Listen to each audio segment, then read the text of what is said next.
Huh? Oh, it's you. Why are you here? Madame Faruzan, I'm quite sure this counts as poaching. Let's dial things down. I know, but it's been tough getting people these days. And research funding has been hard to secure. Seriously? Everyone has such nice reasons for joining. Must I say? Yes, you do! We gotta record it! Well, you know, right? I want to buy some property. Oh, that's right! You want to move out of Alhatham's! What? Alhaitham? What about him? This has nothing to do with him. All right.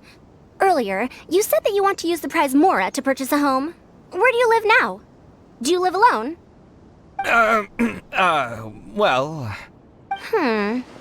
I also heard you mention Alhaitham just a moment ago.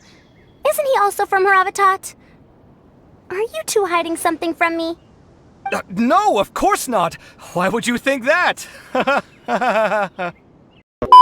Hey, Alhaitham, I think I've come up with a good idea. Second place gets 2 points, right? Can't Madame Faruzan and I split the points between us? Quite the imagination you have there.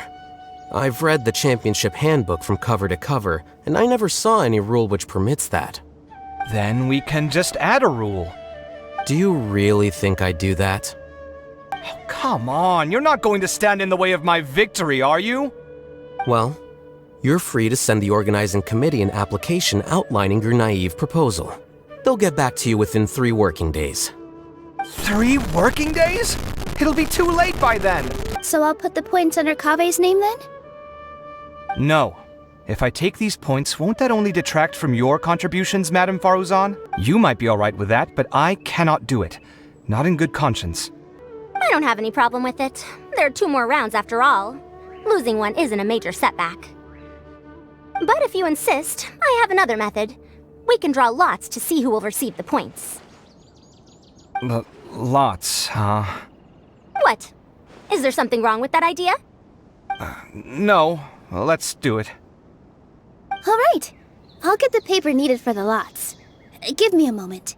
A few moments later. Oh, seriously? I'm sorry, but it appears that luck was on my side this time. No, you do deserve it. I'm just lamenting my bad luck. Perhaps that's why my life is rife with troubles. Is it me, or are the bags under your eyes even darker than during the last round? A desert fox? Why would there be desert foxes here? Oh, whoa! Stop biting my clothes! Hey! Come on, stop following me! I already gave you all the food I had on me! You can cry all you want. I don't have any more food. All I have left is a half bottle of water, and I can't possibly give you that. Without water, traveling in the desert will be incredibly difficult, and I still need to find what I'm looking for. Marak, can you help me out here? Keep them away. Kaveh, there you are! Faruzan told us to come see how you're doing. What are you up to? Just thinking about it makes me upset. Not long after I entered the desert, I was accosted by these fellows. I don't know why, but they didn't leave the competition grounds, and now the ley line disruptions have left them confused and circling around the area. The moment they saw me, they wouldn't leave me alone. They even cheated me out of my limited food supply.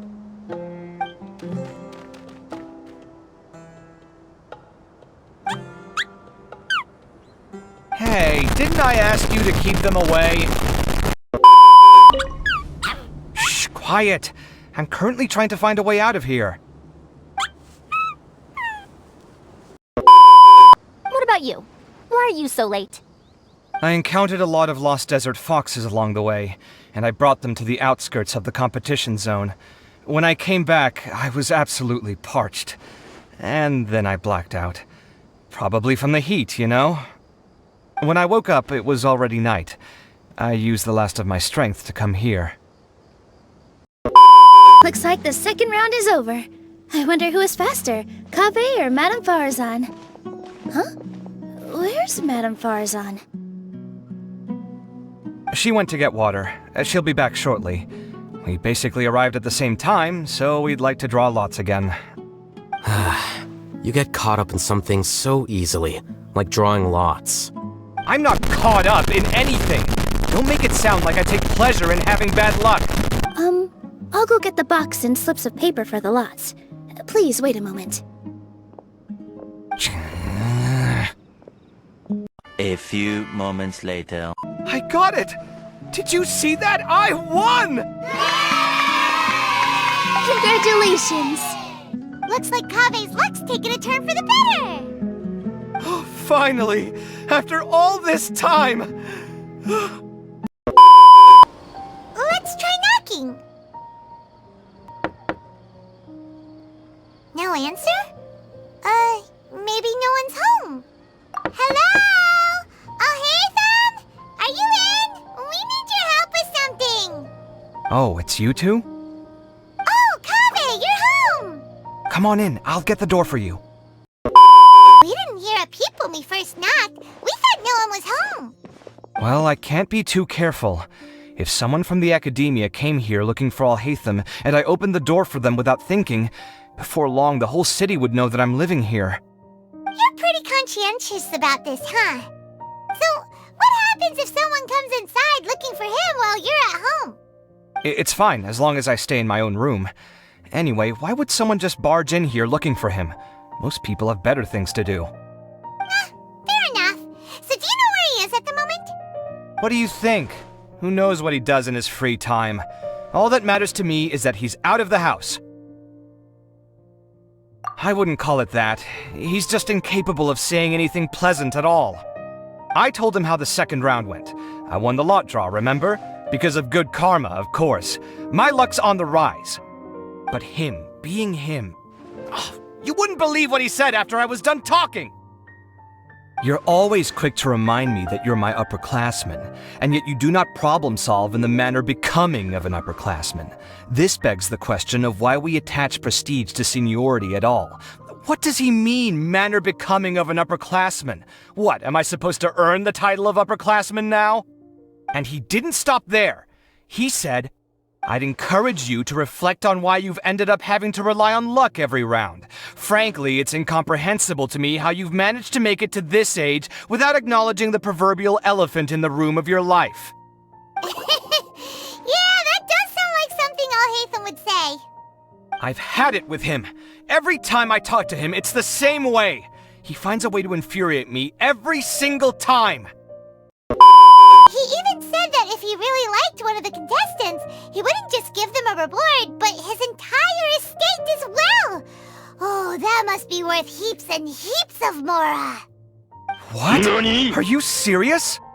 All of Sachin's wealth, that's more than I could spend in a lifetime, surely. Heck, if I got chosen, I'd be able to pay off all my debts, then buy a new place, and still have cash to burn. I could build another Palace of Alcazar's Array, except this time, I'd make it 10 times bigger. Oh, then there's that new project in Port Ormos, of course. The bridge renovation. To do it properly would take upwards of... Hey, snap out of it! You're getting way ahead of yourself there, mister!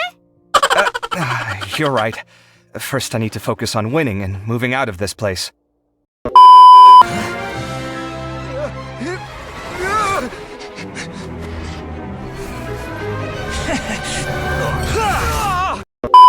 Oh, Traveler, Paimon, over here! Ooh, look at all this! Good food, here we come! I heard that you went to see the other contestants. How's everyone doing? Faruzan found herself a student, and Layla's classmates are bowled over by how well she did. We couldn't find Hat Guy, though. Who knows where he's gone? Alhaitham's gone missing in action, too. Huh. The one time I'm actually in a good enough mood to treat him to a nice meal, he disappears without a trace. That guy. Where the heck could he have gone? I still have questions about that note he left. Well, whatever. He can do what he wants. Now, let's eat. Perhaps. I just think that if you accept someone else's things, you should honor their wishes. That's a good thing. It means that you have integrity. Thank you, oh my god, thank you. See, you get me, Kaveh. It's a good thing Alhaitham isn't here right now. He'd be quick to explain why you're wrong. Seems like you always include him in the conversation, even when he isn't here. Yep, no dinner with Kaveh is complete without a few words about Alhaitham. I sense that Alhaitham has in fact been here with us all along.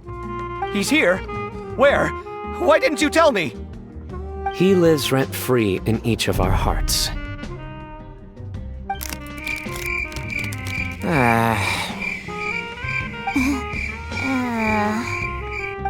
That was horrifying.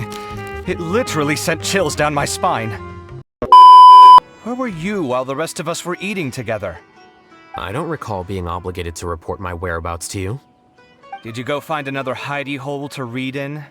You need to change your ways, you know. You can't survive on books alone.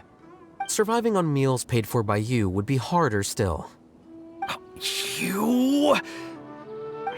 Whatever. It doesn't take a genius to guess what you've been up to.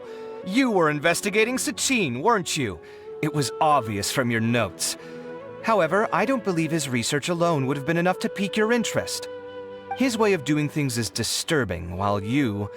Well, to be fair, your philosophy disgusts me too, but you and Sachin are nothing alike. I don't imagine your views intersect at all. Egoism and nihilism are not the same thing. My personal interests aside, Sachin's legacy is not entirely meaningless. He conducted experiments on a great scale and left his findings behind. Also, thanks for the compliment, but I'm actually just passing through. I didn't come here for the conversation. Well, not this one at least. What do you mean? What topic of conversation could be more sacred among scholars than the exploration of differing philosophies? Well, based on what I've learned, Sachin and his disturbing way of doing things, as you put it, is very likely to have met your father 20 years ago. What did you say? Wait, so... No. Surely that doesn't mean... Huh. So that's why he thought I looked familiar. My father must have gone into the desert due to his influence. I'm afraid so. Good thing I shattered that diadem. From now on, nothing like that will ever have to happen again. The boundaries of knowledge are ever expanding. Someone else will inevitably pick up the same line of research one day, and Vahumana regards it as a reasonable research direction. Oh, not this again. Even if you're right and people are bound to fall into the same intellectual traps, things won't necessarily go the same way again next time. You have to admit that the actions of one individual don't always predict the behavior of the group, and vice versa. Take Sachin, for instance. He's quite an anomaly. And so is the one who stopped him. You. Conflicts of this nature are indeed exceptional, but it will occur again in the future. You said it yourself. The actions of one individual cannot predict the behavior of a whole group. You know that not everyone would have chosen as you did. Even so, I stand by my views. You can forget about trying to convince me. That's fine. We've been arguing over this for years, and I don't hold any hope of you understanding. The issue we're debating has long since moved on from who's right and who's wrong. Thanks for letting me know all this. What? I said, thanks for letting me know. Hey, stop acting like you didn't hear me. You're doing this on purpose, aren't you? They say that earnest thanks should be given thrice, so one more time, please. It's